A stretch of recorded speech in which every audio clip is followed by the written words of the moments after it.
mtazamaji wa channel ya The Potter's Tent, ninakusalimia katika jina la Yesu Kristo. Na leo tunaendelea na kipindi kingine kizuri cha The Sunday Revelation. Na katika kipindi hiki tunakuwa tunaiangazia ibada ya Jumapili iliyopita na mkate wa siku ambao Mungu anakuwa ametudondoshia kwa wakati huo. Na Jumapili hii ilikuwa ni ya baraka sana. Na kuna neno moja tu ndugu mtazamaji nataka niweze kushirikishana na wewe kabla ya ujumbe mahususi. Biblia inasema hivi katika kitabu cha Isaya sura ya 42 na mstari wa 22. Sikiza neno linavyozungumza. Linasema hivi: lakini watu hawa ni watu walioibiwa na kutekwa, watu wamenaswa katika mashimo, wamefichwa katika magereza, wamekuwa mawindo wala hapana aokoaye, wamekuwa mateka wala hapana asemaye rudisha. Unaona, katika neno hili kuna kipengele kidogo tu ambacho nitamani leo mimi na wewe tushirikishane. Hiki kipengele kinachosema magereza. Mungu anasema kuna watu wake ambao wamefungwa au wametekwa, na baada ya kutekwa wamepelekwa gerezani. Na mtumishi wa Mungu ambaye amehudumu wiki hii ame-experience maisha ya kukaa gerezani. Kimsingi amezungumza mambo mengi sana akiwa katika hali ya kumshuhudia Mungu. Lakini nitakuonyesha tu kipande hiki kidogo uone jinsi ambavyo tunapozungumza uhuru wa mtu katika kuabudu au uhuru wa mtu katika kuokolewa na damu ya Yesu Kristo ni nini tunachokimaanisha. Kwa sababu jambo lolote ambalo limeandikwa kimaandiko katika Biblia lina namna ya ufunuo wake katika uhalisia. Tunapozungumza magereza, tunajua kabisa kuna magereza ya uhalisia kama vile jinsi mtu ambavyo anakiuka sheria au anafanya makosa ya aina yoyote, na anapofikishwa mahakamani anahukumiwa kwenda gerezani. Anapokwenda gerezani, yule mtu anatengwa na vitu vingi sana, kama jinsi ambavyo mtumishi wa Mungu utamshuhudia akizungumza mambo mengi ambayo baada ya kuingia gerezani aliyakosa. Alikwenda mbali na familia yake, alikwenda mbali na vitu vya aina mbalimbali, utamsikiliza wewe mwenyewe. Lakini pia kuna magereza ya kiroho ambavyo pia yanafananishwa kabisa na magereza ya kimwili. Manake mioyo yetu na roho zetu au nafsi zetu zinapokuwa zimetekwa na zimeingia magerezani, kuna vitu tutavimisi. Ingawaje katika uhuru wa dunia hii tutaona tuko huru, tuna uwezo wa kutoka nje ya mageti yetu na kuingia, tuna uwezo wa kutoka nje ya miji yetu na kuingia, tuna uwezo wa kwenda mashambani na kuingia, lakini rohoni kuna vitu ambavyo vinakuwa vimefungwa. Hebu fuatilia ushuhuda huu kwa ufupi, na ninaamini kwamba Mungu atakubariki. Mbele ya kupate Bwana akuepushe na yote hayo kwa jina la Yesu Kristo. Amen. Lakini ujue jinsi ya kuheshimu uhuru ulionao ili katika uhuru wako umtukuze Bwana. Nimeeneza mwaka sasa, naishi na familia yangu. Nina mke na watoto 6. Bwana Yesu asifiwe sana. Na tunaendelea vizuri. Kila mwezi unaoongezeka juu ya maisha yangu ni mwezi tofauti na miezi iliyotangulia. Kila siku ni siku ya ushindi kwangu. Siku hizi nina furaha na mimi. Naweza kucheka, naweza kuongea na mtu na mimi nikacheka. Lakini sikuwahi kucheka miaka ya nyuma. Hali ilikuwa ngumu sana. Bwana atuhurumie. Bwana alipowarejeza mateka wa Sayuni, tulikuwa kama waotao ndoto. Mstari wa 4. Bwana, uwarejeze watu wetu waliofungwa kama vijito vya kusini. Haleluya. Katika historia ya wana wa Israeli, wakati fulani walilazimika kuondoka mahali walipo kwa sababu Bwana alikuwa na jambo la kuwaambia. Bwana akawaondoa pale. Alikuwa amewaahidi, alimwahidi Ibrahimu wakati anambariki. Tukutana na Ibrahimu kwa mara ya kwanza sura ya 12 kitabu cha Mwanzo. Akamwambia kuna wakati wewe Ibrahimu, uzao wako utaondoka, utaenda mbali sana, watakuwa mateka, watakuwa watumwa huko kwa miaka zaidi ya 400. Lakini watarudi, sitawaacha wapotelee huko, watarudi tena. Watarudi katika nchi ambayo nitakuwa nimewaandalia, nchi ya ahadi. Ibrahimu alikaa nalo kwa miaka na miaka na miaka.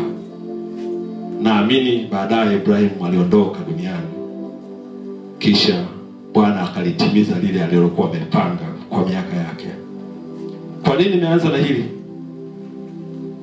Kila alilolisema Mungu, kila alilopanga kwa maisha ya miaka na miaka na miaka tulionayo na itakayokuja, kila lililonenwa lipo na litakuja.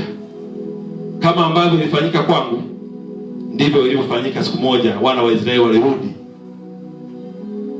Mwandishi wa sura hii anasema tulikuwa kama waotao ndoto.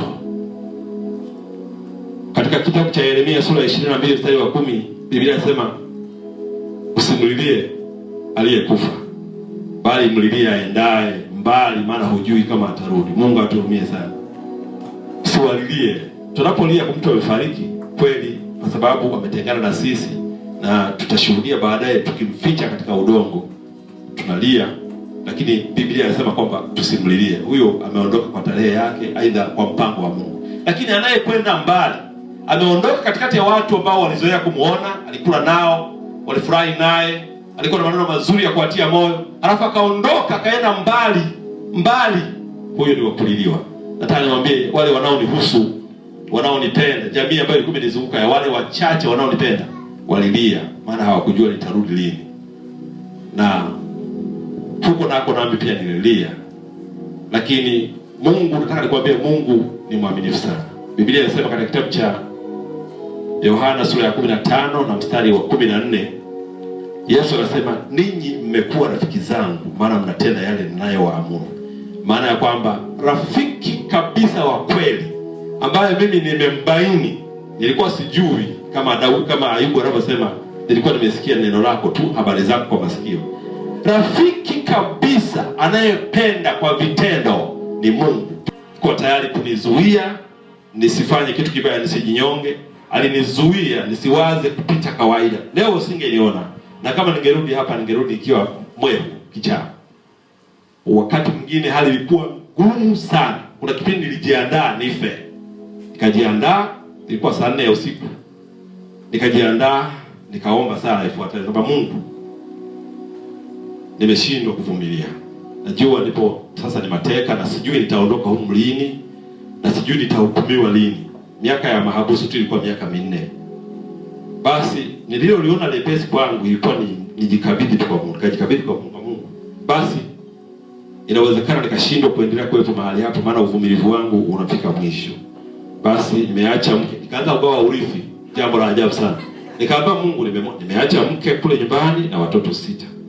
Nimekuachia yule mke na watoto 6, utanisaidia kutunza. Wasaidie, wasihangaike, wasaidie. Alafu nilipomaliza sala yangu nikafumba macho ili nilale. Mimi najua nitaondokea kwenye ile usingizi ili nipumzike.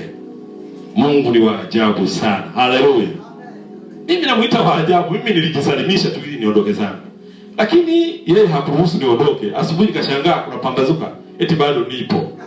Nilipotoka nje, walipofungua milango nikatoka nje, nikakutana mtu mmoja anaongea maneno ya faraja sana. Aliniambia, mahali naona wewe huna Biblia. Unayo? Sina. Twende nikupe Biblia. Mambo yakaanzia hapo sasa. Kapewa Biblia na nikaambiwa hiyo Biblia sijakuazima, ni ya kwako, chukua tu yote. Sisi ni Wakatoliki, tuna vitabu vingi tu kwenye kigambo chetu. Kwa hiyo hii Biblia utatumia wewe. Naona wewe kama mtumishi wa Mungu vile, hebu tumie Biblia. Nilipokaa nikaanza kusoma ile Biblia, mambo yakaanza kufunguka taratibu. Nikaanza kuona mahali pale ninapoishi si gerezani tena. Jina la Bwana libarikiwe sana. Nikaanza kuona matumaini, nikaanza kuona kuishi, nikaanza kusikia nguvu ya kuishi. Nikaanza kuiona kesho ya maisha yangu itafananaje. Nikaanza kuona kumbe niliingia pale nikapata kusoma vitu fulani. Watu wengi lakini ambao hawana maneno ya kutiana moyo. Watu waliochanganyikiwa. Ukipata mmoja tu kukutia moyo, huyo ni wa aina yake. Lakini wengi wamekasirika, hawana neno la matumaini la kumwambia mtu. Zaidi akitamka maneno ni kutukana tu, na hana neno lingine la maana la kukupa. Nikaanza kuona nguvu mpya ya kuishi, na Mungu akaanza kunionyesha sasa maono. Naona nikiwa kwenye shamba zuri, ina mikungu ya ndizi imeiva, kama imekosa watu wa kuchuma, Mungu anaonyesha shamba lake ambalo limo katika mitaa ya Mwanga na kwingineko, kwamba matunda yameiva, yamekomaa, yanahitaji kuchumwa. Jina la Bwana libarikiwe sana. Mungu anaonyesha mito, kwenye mito, maeneo mabonde mazuri yanahitaji kulimwa. Mungu anaonyesha mashamba mazuri, mengine nayamiliki mimi mwenyewe. Mungu anaonyesha jinsi ambavyo watu wamekaa wanataka niwaombee. Mungu anaonyesha nikiwa nimesimama ninaimba. Mungu anaonyesha naandika vitabu. Mungu akaanza kuniandaa. Mungu ananionyesha kesho ya maisha yangu. Naona kesho, naona mambo. Nikapata wazo. Hakuna aliyeniambia, nikapata wazo. nunua daftari, unaandika kila unachokiona uandike. Nikanunua daftari na kwanza nikaandika likajaa. Nikanunua na lingine. Nina madaftari yani nimeyatunza kumbukumbu, yana ndoto na njozi nilizokuwa nikiziona. Wakati ulipokaribia kuachiliwa, niliona sasa joka kubwa sana. Kubwa sana. Anaweza kabebwa na semi-trailer kama 3 zikiungana. Lile joka lilikuwa limelala chini, limekatwa vipande kama limekatwa na msumeno na limechomwa moto, linaungua, moshi unatoka. Nikaambia, huyo ndio adui wa maisha yako, ameangamizwa. Ushindi wako sasa uko tayari, utatoka sasa.